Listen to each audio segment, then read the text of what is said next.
한번 같이 축복하며 나가기를 원합니다. 한번 앞뒤에 하늘 복 많이 받으십시오. 한번 축복하시기 바랍니다. 하늘 복이 넘치기를 원합니다. 하늘 복이 넘치기를 주님으로 축복합니다.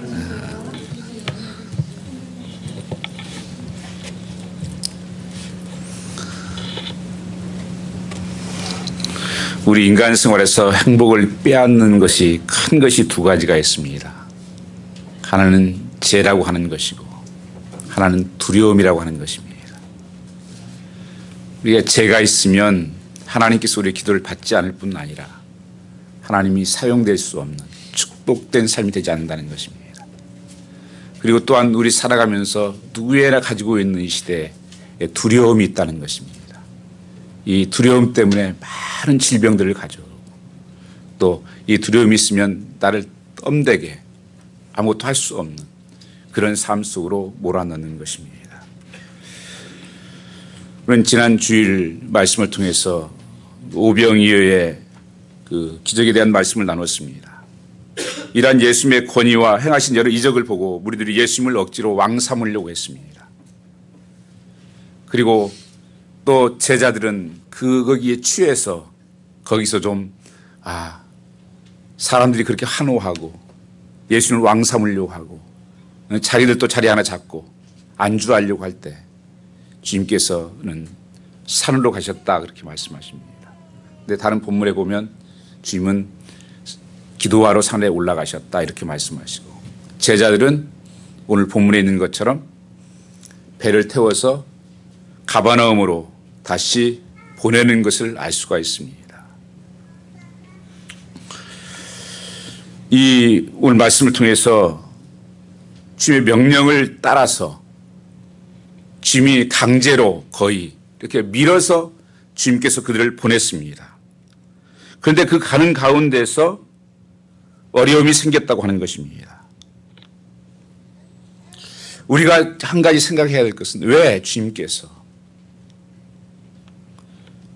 주님 말씀대로 순종해 살면 복이 된다는데 왜 그 삶에 이런 장애물이 생기고 파도가 생기고 그 삶에 두려움이 생기게 됐느냐 하는 것입니다. 우리가 예수 믿으면서 상당히 딜레마입니다. 좀 2016년이 되면 새로운 문이 다 열리고 모든 것이 다 그냥 확 필 것 같은데 이 파도가 있다는 거예요. 성경이 계속 흐르고 있는 이 사실 하나가 주님의 말씀을 따라서 주님께서 원하는 삶을 간다 할지라도 내 삶에 그런 두려움이 있을 수 있다는 것입니다. 파도가 온다고 하는 것입니다. 오늘 그들은 이 파도를 만나서 이 두려움 속에서 심히 고생을 하고 있는 모습이 본문에 그려져 있습니다. 우리 예수 그리스도는 우리 죄악에서 분명히 구속하러 오셨다 말씀하십니다.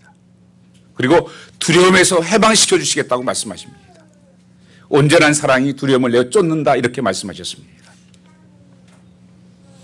우리가 주를 믿고 의지하고 성령 충만한 삶을 살면 우리가 예수 믿음으로 내 죄가 사함받고 내 영원한 삶을 그래서 요한복음 10장 10절 말씀처럼 내가 온 것은 양으로 생명을 영원한 생명을 이터널 라이프 그 영원한 생명을 주시고 구원을 주시고 또 너희 삶 속에 그런 하나님의 풍성한 삶으로 너희 삶을 인도하겠다. 이 두려움이 없는 삶으로 하나님께서 축복한다고 말씀하고 있는 것입니다. 이 시대를 보면서 참 문명이 많이 발전되었습니다. 또 얼마나 많이 편리해졌는지 몰라요. 여러분 거의 다 컴퓨터 한 대를 지금 가지고 다니시잖아요. 그렇게 오래된 얘기가 아닙니다. 그리고 얼마나 지금 많은 사람들이 자기 자신을 보호하기 위해서 그런 장치들을 하는지 모릅니다. 그래서 이 두려움을 벗어나기 위해서 보험을 다 들죠. 자동차 운전할 때도 생명보험도 모든 거 웬만하면 다 보험 들죠. 여행할 때도 보험 들죠. 그런 두려움에서 벗어나기 위해서. 그리고 얼마나 그런 첨단 기능들이 많이 발전됐는지 몰라요. 그런데 여전히 우리 속에는 해결되지 않는 문제가 이 죄의 문제 그리고 두려움의 문제라고 하는 것입니다. 이것이 우리 살아가는 삶 속에서 하나님이 주시는 풍성함을, 이 열매를 누리지 못하게 하는 삶으로 나타난다는 것입니다. 주님께서 원하는 것은 두려움이 없는 삶, 이것이 믿음의 삶이라고 성경에서는 말씀합니다. 이것을 극복하고 온전한 삶을 살기 위해서는 우리는 주님을 바라보라고 말씀하고 있습니다. 오늘 본문과 같은 마태복음 14장 22절 말씀을 보시면 그때 사실상 제자들은 예수님을 재촉으로 거의 강제적으로 태워서 주님께서 밀어서 그들을 보낸 것입니다. 그렇다면 그 두려움이 파도가 있었던 것은 사단이 그런 게 아니라는 거예요. 또 제자들의 실수도 아니라는 것입니다. 예수께서 허용하신 사건으로 보아야 하는 것입니다. 결론은 명확해집니다. 오늘 예수님을 따르는 우리 삶 속에서 누구에게나 이런 두려움이 닥쳐온다는 것입니다. 그리고 파도와 이 풍랑이 있다는 것입니다. 믿음의 삶이라는 오늘 말씀에 있는 것처럼 이 폭풍들을, 이 두려움을 어떻게 건너가는가, 어떻게 우리의 제약들을 해결하고 이런 삶을 살 수가 있는가 하는 것입니다. 우리 올해 예를 들어서 정말 예배가 우리는 살아있는 예배를 정말 드리기를 원해요. 여러분, 저를 좀 아시는 분들은 제가 손들고 뭐 이렇게 하는 거 보면요, 기절할 뻔할 거예요. 저는 정말 보수 꼴통이었습니다. 말하자면. 장로교 어렸을 때부터 아주 보수보수한 데 자랐어요. 주일날이요, 물건하면 살면 큰일 났습니다. 제가 몇 번 걸려가지고 쭉 그 목사님한테 혼나고. 얼마나 그렇게 철저하게 그렇게 사는지 몰라요. 그런데 하나님 말씀 속에서 주면서 저는 하나님 말씀하시면 그냥 한다. 말씀 따로 가자. 이게 성경신앙이에요. 왜 그렇습니까? 예배가 장례식이 아니고 잔칫날이라는 거예요. 한번 보세요. 예를 들면 아버지가 돌아가셨어요. 그러면 아버지의 장례식에 갔어요. 그 장례식의 분위기를 아시겠죠. 그럼 아버지가 살아계셨어요. 생일잔치에 가셨어요. 생일잔치의 분위기는 어떻습니까? 전혀 다른 분위기예요. 무엇이 다른 분위기를 만드는 겁니까? 똑같은 아버지인데. 살아있는 아버지를 보느냐, 죽어있는 아버지를 보느냐가 전혀 다른 문제를 만드는 거예요.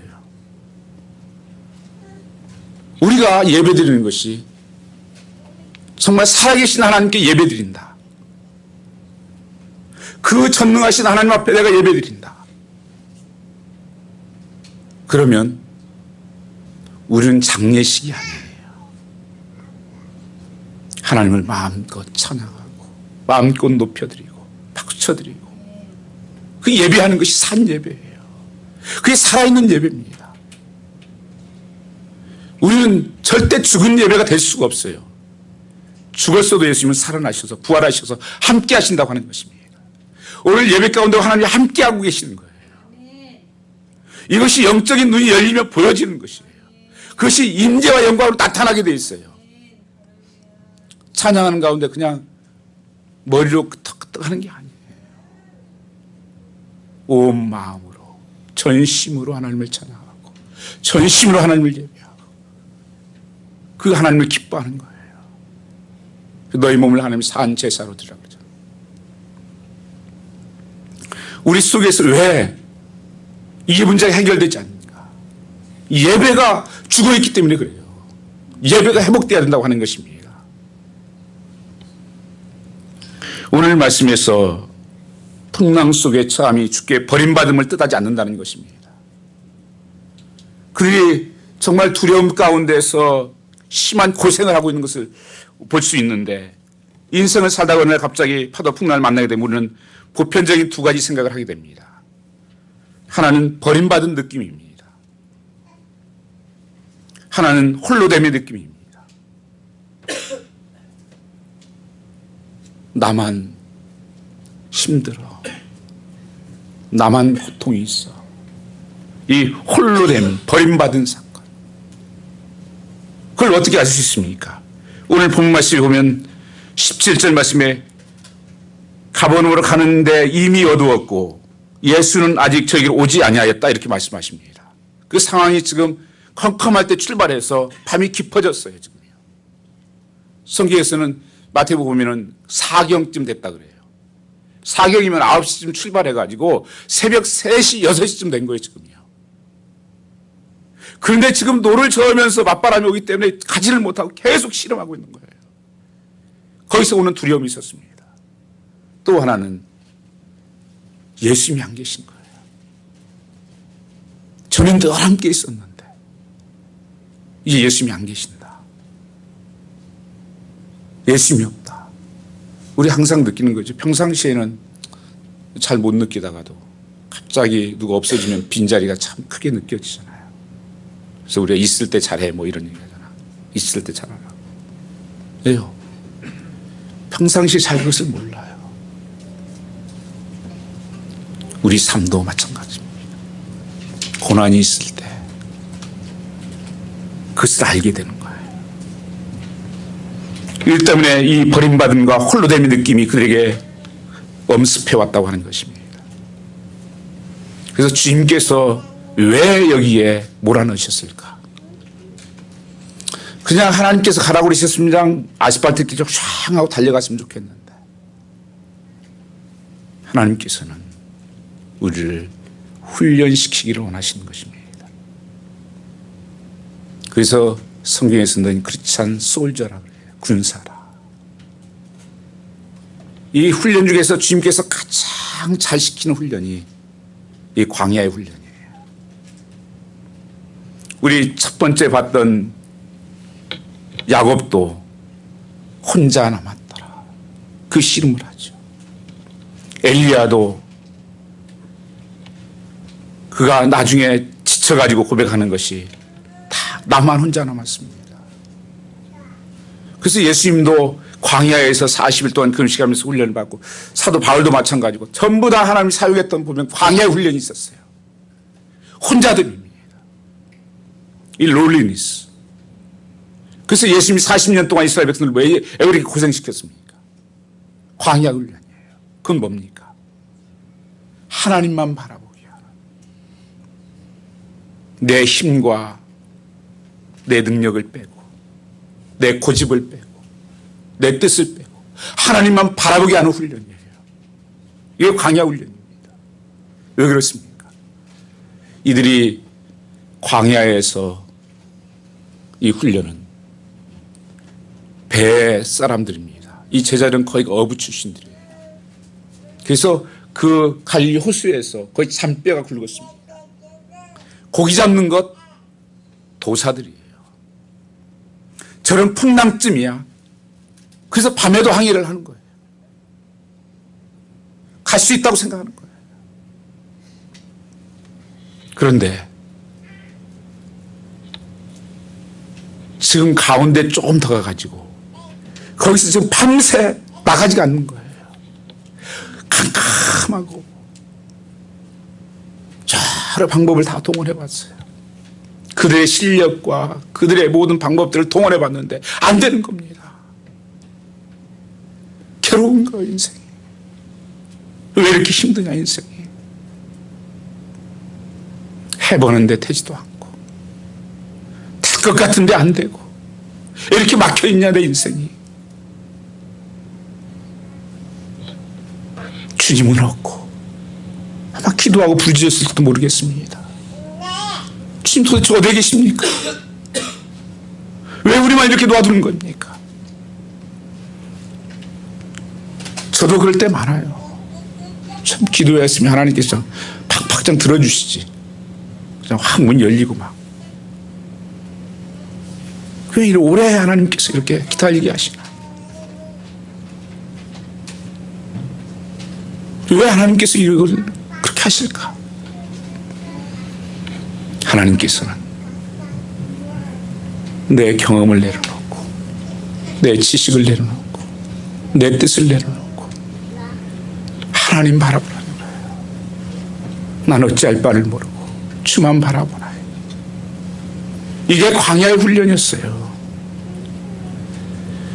그래서 하나님께서 내가 늘 인도한다. 광야가 농사질 수 없는 곳이죠. 물이 없는 곳이죠. 길이 없는 곳이죠. 그런데 하나님께서 길을 만드시고 하나님께서 먹을 만나를 주시고 반석에서 물을 내시고 너희를 내가 입히시고 너희를 먹인다. 마태복음 6장 33절 이하에 보면 너희는 먼저 그 나라와 그 의를 구하라. 그리하면 내가 너에게 모든 것을 다하여 주시리라. Seeking first kingdom of God. 그리하면 하나님께서 그 모든 것을 채워주신다고 하는 것입니다. 이스라엘 백성들이 조금 전까지 제자들이 뭘 봤습니까? 주님은 능력이 계신 분이시고 그 없는 가운데서 있게 하신 하나님을 바라보았습니다. 오병이의 사건을 통해서. 바로 조금 전의 사건이에요. 그런데 주님께서 언제 기적을 일으키셨는가? 빌립이 말합니다. 주님, 이 사람을 먹이려면 우리가 돈이 없어 안 됩니다. 200데나리온이 되는데 7개월치 월급이 있어도 안 됩니다. 또 안 되려면 뭐라고 합니까? 이거 가지고 뭐 되겠습니까? 이게 애 점심인데요. 안 됩니다. 그때 주님께서 그 기적의 역사가 일어났어요. 내가 안 된다고 하는 곳에 어쩌면 하나님께서는 끝까지 몰아붙이는 거예요. 이제는 너를 놓아라. 손을 놓아라. 너를 붙들고 있는 건 놓아라. 내 재주 놓아라. 하나님을 붙들라. 하나님께 나오라. 여기에서 하나님께서 말씀하고 있는 것이 뭡니까? 그때 하나님께서는 항상 역사가 일어났어요. 여러분들도 그러실 거고 저도 기도회 때 보면 정말 어떻게 할 수 없는 절망적인 상황이었어요. 이스라엘 백성이 출애굽할 때 애국 군대가 뒤에서 몰려오고 양옆에 산이고 앞에는 홍해바다가 붙어있고 마차들이 달려오고 있고 잡으려고 바로 군대는. 그때 하나님께서 아무 쓸데없는 지팡이 그걸로 내리쳐라. 거기에 순종할 때 그 홍해 갈라지는 역사가 일어난 것처럼 오늘 내 삶 속에서 하나님께서는 편안한 삶, 그저 세상에 먹고 입고 잘 살게 하는 것이 그게 참 복이 아니라는 것을 말씀하고 있는 거예요. 참 하나님을 만나는 것, 그 하나님을 의지하는 것, 그게 능력이다. 그것을 주님께서는 오늘 우리에게 말씀하고 있는 것입니다.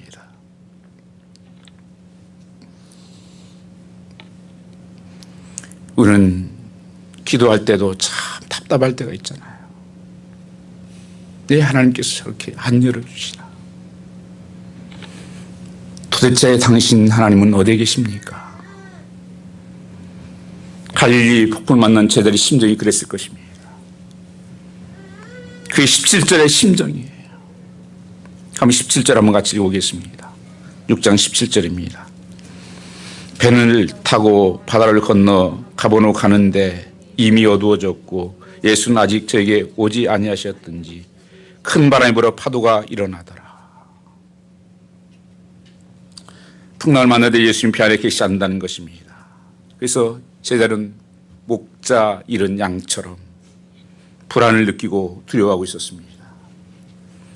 여러분들은 언제 가장 불안함을 느낍니까? 두려움이 언제 찾아옵니까? 은행의 통장이 돈이 점점 줄어들 때 불안하십니까? 아니면 자식들이 말을 잘 듣지 않을 때 불안하셨습니까? 아니면 내 계획들이 잘 풀려지지 않을 때 불안하십니까? 가장 예수 믿는 사람이 불안한 것은 뭔지 아세요? 그게 아니에요. 하나님이 내 안에 안 계시. 하나님이 계시지 않는 것 같은 거예요. 하나님이 없다. 하나님 나와 함께 계시지 않는다. 이 두려움이 엄습해 오는 것입니다. 막다른 골목에 가면 그런 생각을 하게 됩니다. 하나님은 어디 계시냐? 가보지 않은 길을 갈 때 우리 속에 나타나는 이 제약과 두려움들, 그러면 이런 제자들이 두렵고 심히 곤란하다고 지금 계속 지금 나가지 않는 배를 하고 있을 때 주님은 어디에 계시냐는 거예요. 우리는 잘 알고 있지 않습니까? 마가복음 6장 말씀해 보시면 같은 본문에서 45절부터 48절까지 말씀 보시면 그것이 기록되어 있습니다. 한번 47절, 48절 한번 같이 읽어보겠습니다. 46절부터 읽죠. 무리를 작별하신 후에 기도하러 산으로 가시다.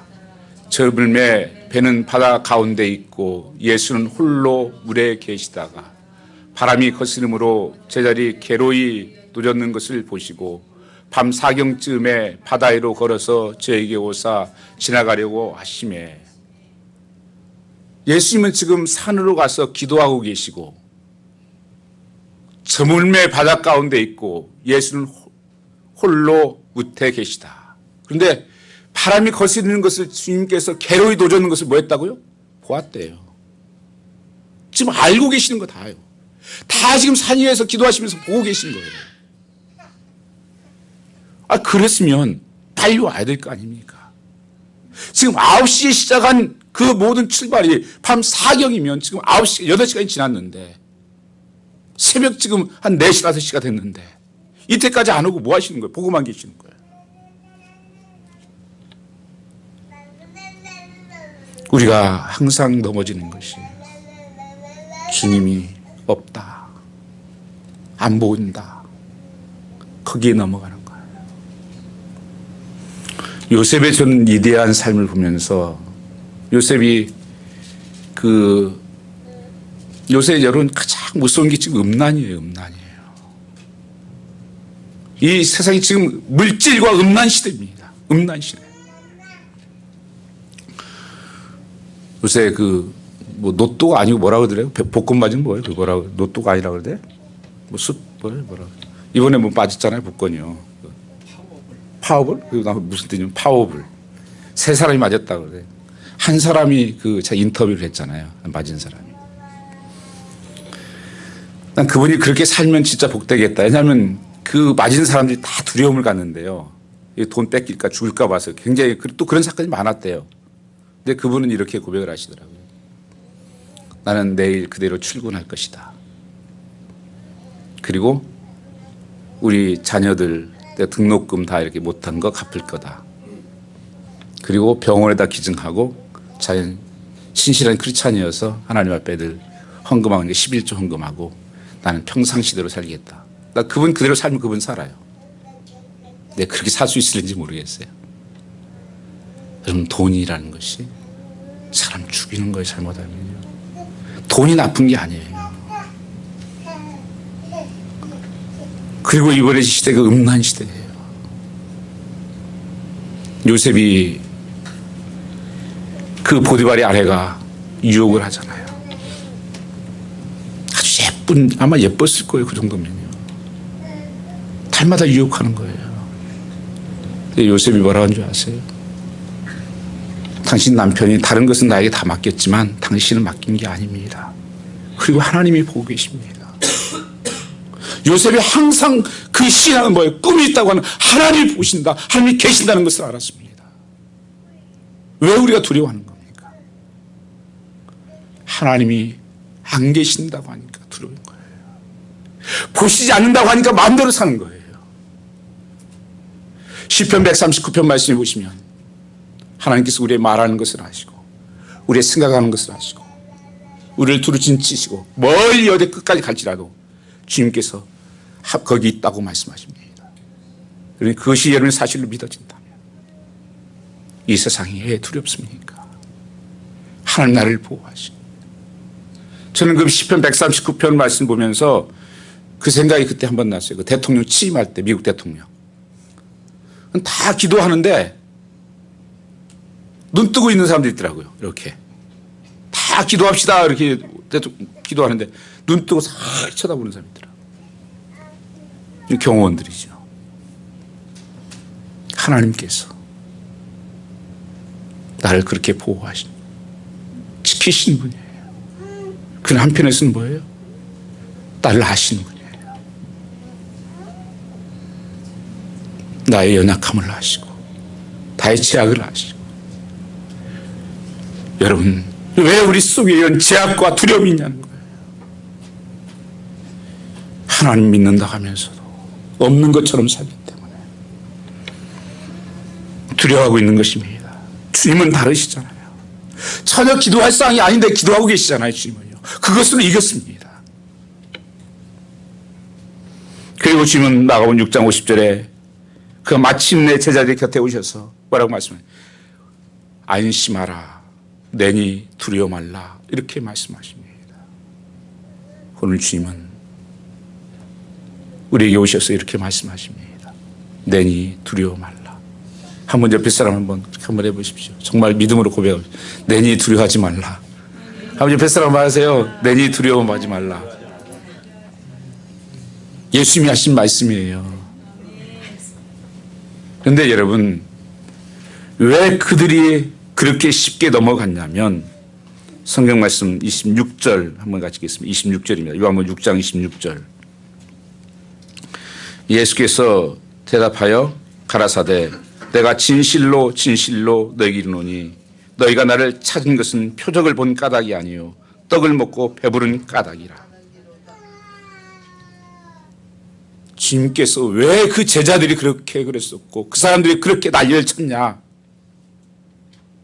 예수님을 참으로 바라본 것이 아니라 떡 때문에, 떡. 인생을 떡으로 살기 때문에.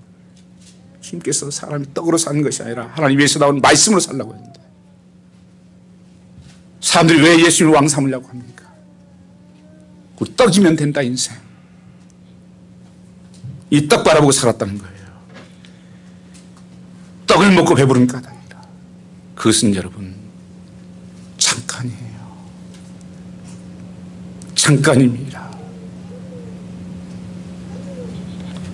진짜 예수를 만나야죠. 영원히 목마르지 않은 생수를 마셔야죠. 35절 말씀 같이 한번 읽어보시죠. 35절입니다.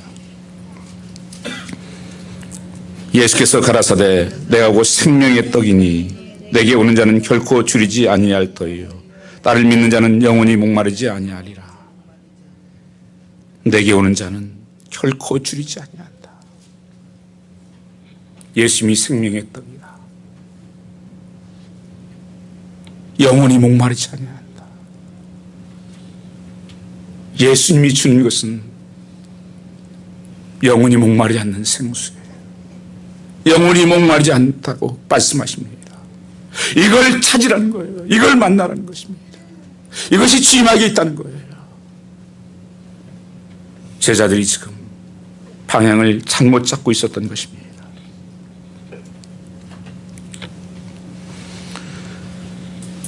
우리 삶 속에서 어떻게 그런 염려를 안 할 수 있는가?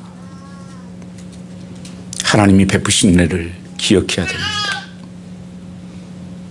지금까지 여러분 살아오면서 얼마나 많이 그 두려움 속에 노출되어 있었습니까? 자, 여기서 끝나는 거 아닌가? 포기해야 되는 거 아닌가?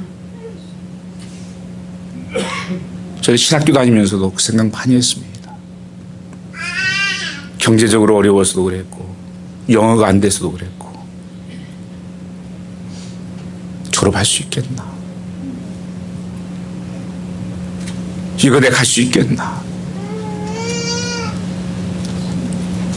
그때마다 하나님께서는 너 가진 것을 놓아라. 왜요? 저는 그래도 시험 봐서 떨어진 적이 별로 없는데 딱지 점수 받고 이러고 나니까 이거는 내가 안 되는구나.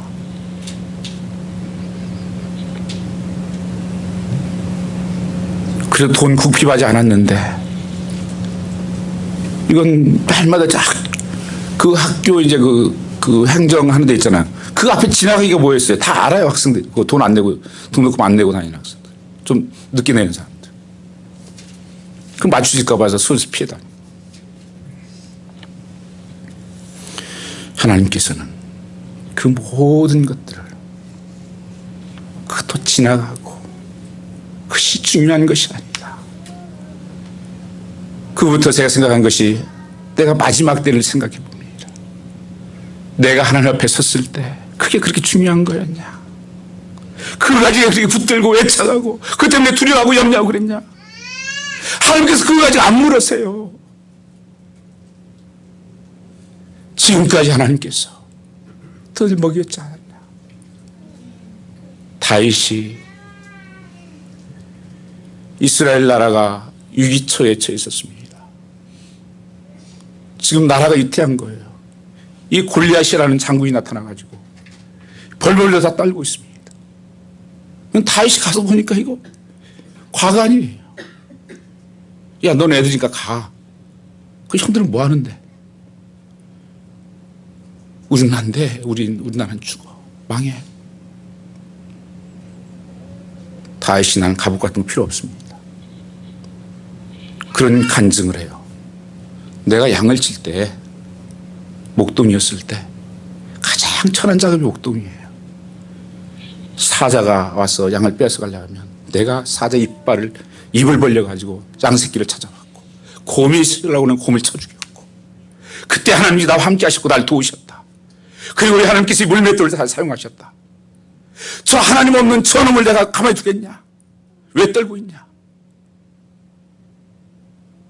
그 갑옷 단바지가 다 때려치고 돌멩이 몇 개 들고 나가는 거예요. 그럼 나간 소리가 뭔지 아세요? 우리는 하나님 있고 저는 하나님 없다고. 그게 능력이다고. 그거 하나 가지고 와서 맞추잖아. 과거에 하나님이 나를 인도하셨다. 이렇게도 하나님이 하셨는데, 그리고 하나님께서 분명히 말씀하신 것은 하나님 약속대로 기도한 대로 분명히 이루어진다는 겁니다. 그 시간이 나의 시간과 하나님 시간이 다를 뿐이에요. 성경의 모든 약속이 그렇게 돼 있어요. 저는 느헤미야 새벽에 요새 우리 공부하고 있잖아요. 리더십에 대해서. 보면 하나님 약속 믿고 하나님께서 응답받고 분명히 왕까지도 허락해서 가는데도 산발라신 도비아 같은 사람들이 나타나가지고 그 여우도 올라가도 무너지겠다. 못하게 계속하죠. 그거 끝나고 나니까 거기에 흉년이 드는 거예요. 그리고 세금이 너무 비싸지고 이자를 받으니까 아들 다 팔아먹고 이런 나라가 돼버린 거예요. 왜 하나님 이것을 허락하시는가? 내가 이렇게 희생해서 내가 모든 바벨론에서 누리던 모든 영광을 다 버리고 내가 이 땅을 위해서 하나님 교회를 세우기 위해서 왔는데, 어떤 간에 하나님은 그것을 가장 짧은 시간에 55일 만에 완공을 이루게 됩니다. 오늘 말씀해 보시면 주님께서 오셔서 하신 말씀이 내니 두려워하지 말라. 갈멜산에서 엘리야가 기도할 때 비가 오지 않아요. 3년 6개월 동안에. 하나님 비가 오게 해주십시오. 한번 가서 봐. 안 오는데요. 또 하늘에 기도하고 가봐. 안 와요. 한참 기도하고 또 가서 보니까 조그만 구름 하나 보이는데요. 그래, 또 기도하자. 하늘에 또 기도하고 7번 그래요. 큰 비가 내리는 것이 아니에요. 그것은 뭔지 아세요? 하나님은 약속을 이루시는 분이고 내가 하는 것이 아니라는 것을 철저하게 하나님께서 묵는 거예요. 갈수록 신앙생활 할수록 저의 짧은 신앙 목회 가운데서도 하나님이 철저하게 느끼는 것이 아무것도 할 수 없다. 이 기도가 제일 많아요. 제가요. 정말 갈수록 할 수 있는 게 없어요. 전에는 좀 자신감이 있었어요.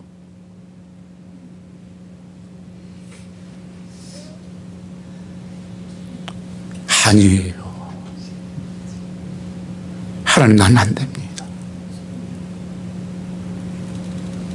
그러면 여러분 좌절할 필요도 없고 낙심할 필요도 없고 두려워할 필요도 없어요. 천상 내가 안 하는 건데. 하나님께서는 왜 그렇게 연기를 하시면서 사형까지 놓아두니까 그 나사로가 병들었을 때 누이들이 주님 빨리 오셔서 나사로가 지금 병들어 죽게 되었습니다. 빨리 오십시오. 그런데 요한복음 11장 6절 말씀은 예수님이 이렇게 말씀하십니다. 나사로가 병들었다함을 들으시고 그 계시던 곳에 이틀을 더 유하시고 주께서 바로 달려가신 것이 아니라 이틀까지는 안 가고 있어요. 죽겠다는데. 그리고 죽은 다음에 와요. 왜 그러십니까? 하나님이 하나님 되심을 나타내려고. 하나님은 죽은 자도 살리신 하나님의 능력이라는 것을, 우리 한계를 뛰어넘는 그 창조의 하나님인 것을 사경쯤에 주님께서 오셔서 뭐라고 말씀하십니까? 18절 말씀 같이 읽겠습니다. 18절입니다. 큰 바람이 불어 파도가 일어나더라. 죄송합니다. 21절입니다. 21절. 이에 기뻐서 베들로 영접하니 배는 곧 저희의 가려운 땅에 이르렀더라. 아멘. 주님이 오셔서 내니 두려워하지 말라 그렇게 말씀하실 때 그들이 기뻐서, 여러분 무엇이 기쁨입니까? 그 괴로움이 변해서 주님 오시니까 기쁨이 되는 거예요. 여러분 삶 속에, 여러분 배에 예수님을 오시게 하십시오. 그분이 주인 되게 하시고 그분이 왕 되게 하시고 그분이 높아지게 해야 돼요. 그때 근심이 없어지고 두려움이 없어지고 기뻐서, 그리고 뭐라고 말씀하셨습니까? 가려고 했던 목적지 가버나움에 도착하였느니라. 여러분 하나님의 약속은 1.1도 변함없이 여러분이 말씀하신 대로, 기도한 대로 하나님께서 가라고 순종하는 길에 분명히 하나님께서 놀랍게 준비된 약속이 있어요. 그의 성경의 모든 것들의 약속들이에요. 그 가정 속에서 하나님께서 우리를 꺾으시는 그 훈련을 통과하셨는 거예요.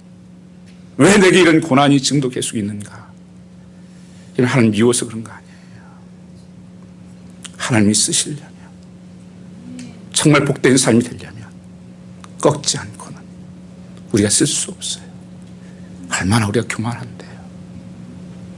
여러분 조금만 뭐 하면 되면 뭐 내가 한 줄 알고 착각하고, 조금만 뭐 하면 낙심해버리고, 이게 내가 한 거기 때문에 그러는 거예요. 우쭐댔다가 밑으로 푹 떨어졌다가 업앤다운하고. 하나님이 하신다면 낙심할 일도 자랑할 일도 없어져요. 주님이 하셨습니다. 주님이 이루셨습니다. 그런 고백밖에 없는 것입니다. 주님은 항상 중요한 것은 응답은 거절이 아니라는 사실이고, 결정적인 때에 주님은 주님의 때에 오신다고 하는 것이에요. 그래서 여러분이 기도하면서도 낙심할 필요가 없습니다. 기도가 차면 주님께서는 꼭 필요한 때, 그때 하나님께서는 역사하시게 됐어요. 분명히 이루어진다고 하는 것입니다. 그래서 여러분 두려워하지 마십시오. 난 뭐 앞으로 노후도 준비 안 됐는데, 뭣도 없는데, 다 쓸데없는 것입니다. 그분은 꼭 필요한 때 하나님 나를 만들어 가시고 인도하신다는 것입니다.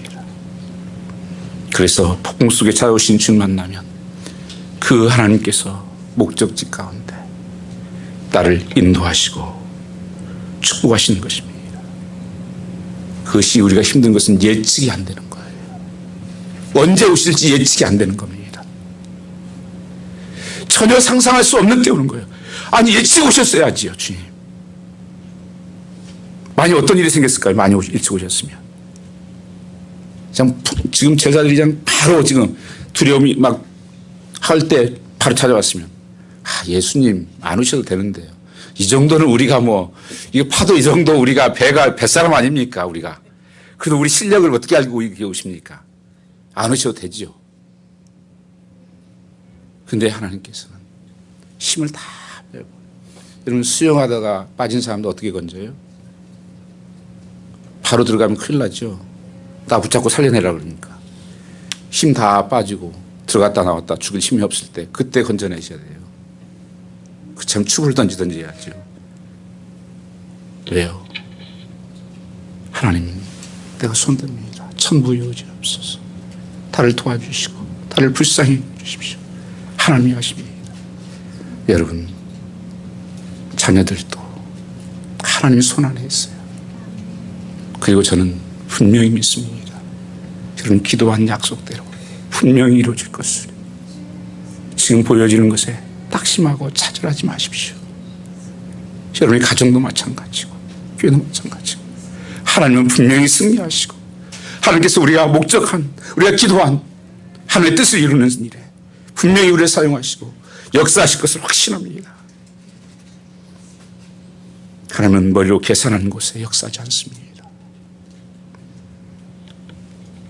이거 가지고 뭐 하겠냐고 하는 곳에 역사하지 않습니다. 하나님, 나는 우리는 안 되지만 주님 하실 수 있습니다. 그곳에 하나님의 역사가 일어나고 그것이 기쁨이 되고 축복이었다고 하는 것입니다.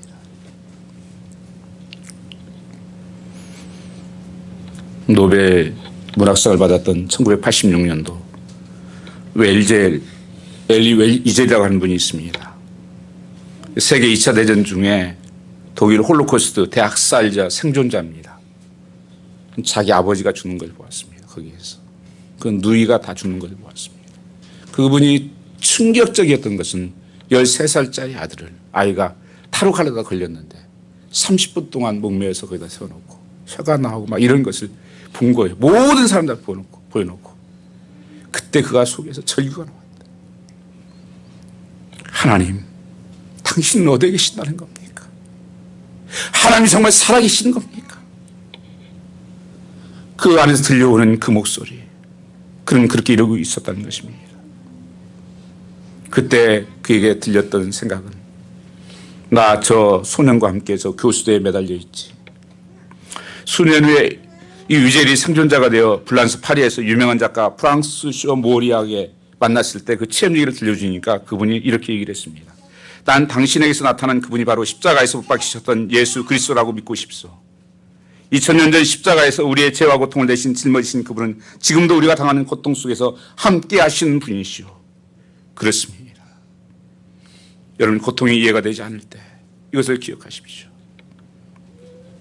예수님께서 나를 위해서, 나를 구원하기 위해서 십자가에서 피 흘리시고 찢기고 나를 사랑했었다고. 그 주님은 지금도 임마누엘로 나와 함께 계신다고. 난 혼자가 아니라고. I'll be with you. 내가 너와 함께하고 있다. 여러분, 보이지 않습니까? 하나님, 눈을 열어 보게 해주십시오. 엘리야가 나는 혼자 남았다고. 그때 하나님께서 그렇게 말씀하셨습니다. 내가 6,000명이 숨겨둔 자가 있어. 부활했을 때 주님께서 낙심하고 가던 제자들에게 주님께서 눈을 열어주셨을 때 살아계심을 보았습니다. 오늘 또 여러분의 삶 속에 이 하나님의 살아계심이 역사하시기를 주님으로 축복합니다. 찬양 하나 같이